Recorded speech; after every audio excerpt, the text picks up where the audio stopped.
তো হ্যালো বন্ধুরা, সবাই কেমন আছো? আশা করি সবাই খুব ভালোই আছো। আমার চ্যানেলে নতুন একটা ভিডিও নিয়ে আবার চলে এলাম তোমাদের সাথে। তো এখন দুপুর হয়ে গেছে, বসছি। আসলে এখন আসেনি, এখন আমি খাইনি, বসে আছি। আর এখানে না খুব ঠান্ডা, চারিদিকে অনেক গাছপালা, সেই কারণে গ্রামের দিকে কীরকম ঠান্ডা হয় তোমরা তো সবাই জানো যারা গ্রামে থাকো। তো খুব ঠান্ডা চারিদিকটা, ভালো লাগছে। আর যখন আমি হাওড়াতে থাকি তখন এত গরম টেকাই যায় না, ঘরের ভিতরেও টেকা যায় না। আর এখানে কোনো প্রবলেম হচ্ছে না, ঘরের মধ্যে ওপরে আছি তাও এতটা গরম লাগছে না, হাওয়া লাগছে, কারণ চারদিকে গাছপালা আছে। তো সেই কারণে ঠান্ডা আছে ঘরটা।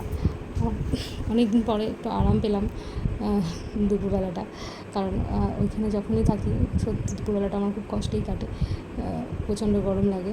আর জানোই তো হাওড়া কলকাতা সব সাইডে কতটা গরম হয়। তো এখন আমি কিছু খাওয়া দাওয়া করিনি, ভাত খাওয়া দাওয়া করিনি, কারণ বর আসলে গেছে আমার দেওরকে নিয়ে কম্পিউটার কিনতে।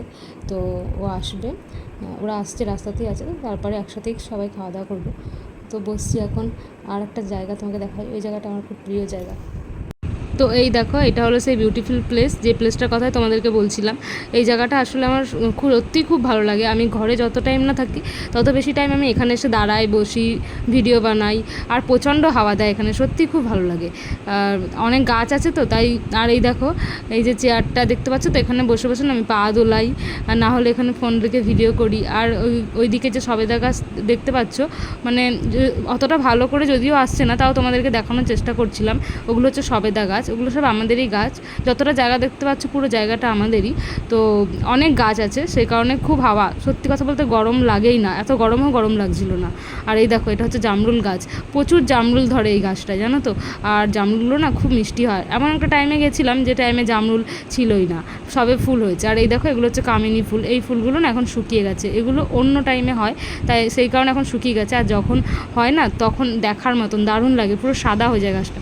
তো সন্ধেবেলায় তারপরে ঘুমিয়ে পড়েছিলাম, ঘুম থেকে উঠে চলে এলাম বাসন্তী পুজো দেখতে। ওদেরই পাশেই একটা পাড়াতে বাসন্তী পুজো হচ্ছিলো। তো মন্দির, ওখানে আর কি মণ্ডপের মতন করে সুন্দর আর কি প্যান্ডেল করেছে। তো ওইখানে আর কি বাসন্তী পুজো হচ্ছিলো। দেখো কত সুন্দর না, প্যান্ডেলটা আমার ভালোই লেগেছে। খুব সিম্পলের মধ্যে যেরকম হয় সেরকমই। তো বাসন্তী পুজো না আমি সত্যি কথা বলতে কখনো দেখিনি। আমার বাপের বাড়ি বর্ধমান, তো ওখানে বাসন্তী পুজো হয়, কিন্তু এরকম প্যান্ডেল করে বা এরকম মন্দিরে হয় না, যে যার নিজের বাড়িতে করে, খুব কমই হয়। তো সেই কারণে আমি কখনো দেখা হয়নি। তো এইবারে আমার সৌভাগ্যটা ছিল দেখার, তাই জন্য দেখতে পেলাম, বেশ ভালোই লাগছিলো। আর এই দেখো, এখানে এটা হচ্ছে আমার ননদ, তো ওকে বলছিলাম হাই করো, ও তো খুবই লজ্জা পাচ্ছিলো। তো আমি ওর গাল টিপে ধরছিলাম। তো এইদিকে না অনেক দোকান বসছিলো, মোটামুটি অল্প স্বল্প কয়েকটা খাবারের দোকান, মেলা বসছিলো। আর এই দেখো, এখানে ওই ফাংশান সবে শুরু হচ্ছে আর কি। তো তারপরে আমরা ফুচকা খেয়েছিলাম। তো সেই ভিডিও ক্লিপটা নিতে পারিনি। তো খাওয়া দাওয়া করে এই যে চলে এসেছি এখন রুমে। ফুচকাই খেয়েছি, আর সেরকম কিছু খাইনি। তো ভিডিও বানাচ্ছিলাম। তো আমাদের দুজনকে কেমন লাগছে সবাই জানিও। আর আমাদের ভিডিও ভালো লেগে থাকলে লাইক কমেন্ট শেয়ার করে দিও।